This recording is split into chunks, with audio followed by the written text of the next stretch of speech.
We have swallowed all manner of poisonous certainties, fed us by our parents and school teachers. If the race is to be freed from its crippling burden of good and evil, it must be psychiatrists who take the original responsibility.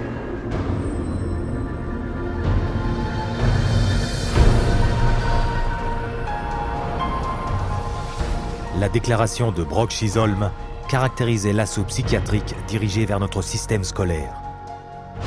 They actually said that the purpose was social control, not to pass on knowledge, not to give him something so that he can go into the world of work.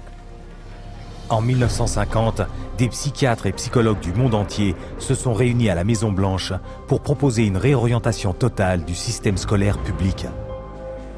The White House Conference on Mental Health in the 1950s was a landmark that served to bolster the idea that schools would serve their communities better as mental health clinics than they would as institutions of learning. In the early 60s, the world of psychiatry started to really go places in this country. Little by little, it came into our schools, our educational system. Et en 1965, une nouvelle législation a confirmé ce fait. Les psychiatres avaient obtenu le feu vert pour étiqueter et droguer en masse les enfants dans les écoles. A child is labeled ADD or ADHD the minute he can't sit still for a 10-15 minute period of time, or he talks constantly, or ignores the teacher completely. That will get him and earn him an ADD or ADHD label. L'étiquetage du trouble de l'hyperactivité avec déficit de l'attention, THADA, battait son plein en 1987. En l'espace d'un an, 500 000 enfants américains furent diagnostiqués THADA. En 1997, ce nombre avait atteint 4,4 millions. En réponse à l'inquiétude du public face à cette épidémie apparente de maladies mentales, les Instituts nationaux de la santé, financés par le gouvernement américain, ont réuni un groupe de médecins et psychiatres éminents pour expliquer aux parents et éducateurs ce qu'était le THADA. I would like any member of the panel to describe a typical ADHD in terms of symptomatology. Mark, would you like to? Since you see them in your practice. I think the panel has been frank in, the difficulties here are immense in terms of these. It is hard. It's very hard to know how to answer this question. They cannot, even when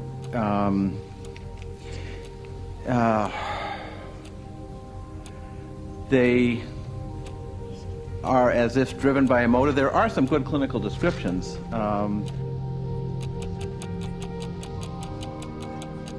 And I think,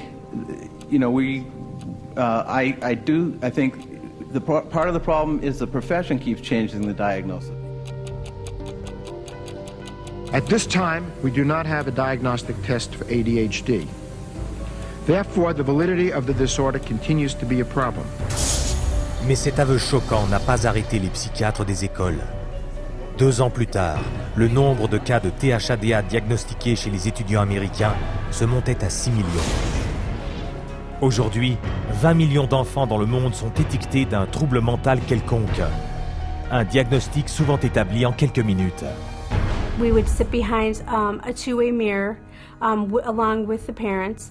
We would then look at the child. We would do small manipulative activities with them to see where their deficit was.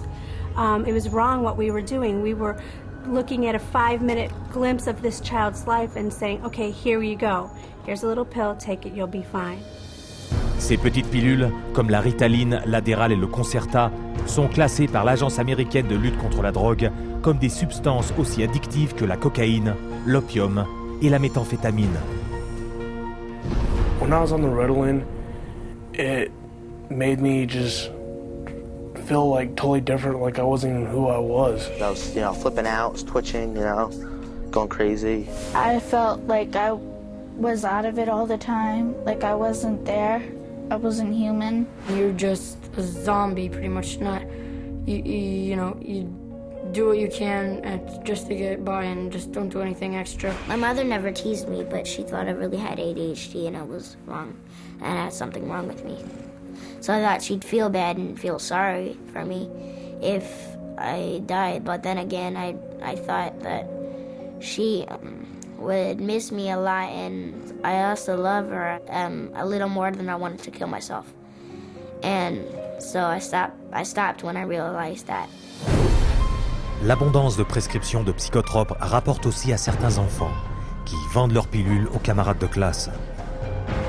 It's called kitty cocaine. They take the Ritalin and they just repackage it and they sell it on campus to the kids because it's like speed. I figured if I was gonna do drugs, I might as well make it worth it.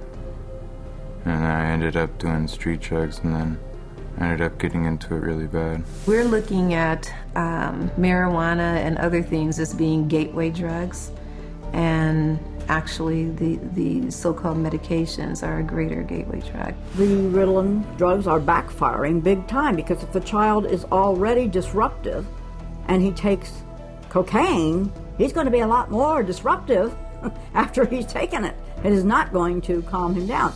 Boom, she got on the drugs and her personality changed, her behaviors changed, they became erratic and dark and violent, and it was just a nightmare. He kept having adverse reactions, becoming very, very angry. He could not control his behavior, he couldn't control his temper. He was on 5 different psych meds, Prozac and lithium, and he was 7 years old. And he was unable to function. He would have rages and then crying and all kinds of just violent rages, grabbing knives and all of this.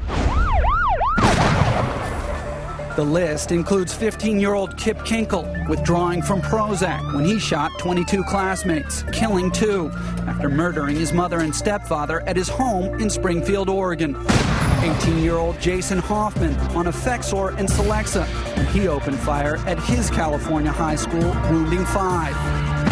15-year-old Sean Cooper on a mix of antidepressants when he shot students in Idaho. And 17-year-old Eric Harris on Luvox when he and partner Dylan Klebold killed 12 classmates and a teacher in the bloodiest school massacre yet, Columbine. Et tout cela obscurcit la raison même pour laquelle les enfants vont à l'école. Acquérir une éducation. Depuis 1970, les États-Unis ont chuté de la 9e à la 26e place dans le classement académique mondial. Alors que durant cette même période, le nombre d'écoliers américains étiquetés de troubles de l'apprentissage, du comportement et du mental est monté en flèche et la vente de psychotropes pour traiter le THADA a été multipliée par 118. Children don't ask for psychiatric drugs. Children don't ask to be diagnosed. They don't want to be called crazy. So you ask the classic Roman question, legal question, cui bono, who benefits? The people who make the diagnosis.